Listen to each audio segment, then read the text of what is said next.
தெளிவா வந்திருக்கணும். டீ குடிக்கவும் வரல, உட்காரவும் வரல, ஜபிக்கவும் வரல, மீட்டிங் புக் பண்ணவும் வரல, ஆனா தெளிவா வந்திருக்கணும். அந்த புருஷன் மனைவி என்னை கையெடுத்து கும்பிட்டணும். அதனாலேயாக நான் எல்லார்ட்டையும் கும்பிடுங்கன்னு சொல்றது. என்னை கும்பிட்டுட்டு சொல்லிச்சுனும், நாங்கள் எத்தனையோ பிரசங்கிமா இருக்க பிரசங்கத்தை கேட்டிருக்கோம். உலகத்தில் இதுவரை இவ்வளவு கேவலமான தொண்டை நாங்கள் பார்த்ததில்லை. நீங்கள் பிரசங்கம் பண்ணும்போது வெளியே நின்று கேட்டால் வெறி நாய் குறைக்கிற மாதிரி இருக்குது.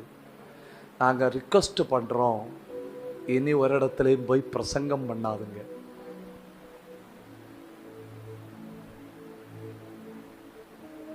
வாழ்க்கையில் நான் ஒரு நாள் ரொம்ப அழுதேன்னா அன்னைக்கு எனக்கு மிஷன் இந்தியா பைபிள் காலேஜில் கிளாஸ் எடுக்கணும்.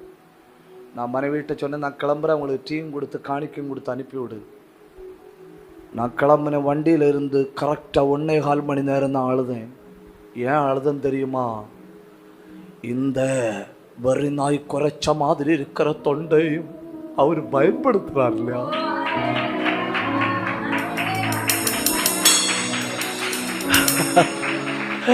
அவர் பயன்படுத்துறார் இல்லையா? முதுகுத்தண்டு உள்ளவங்க அப்படிதான் யோசிக்கணும்.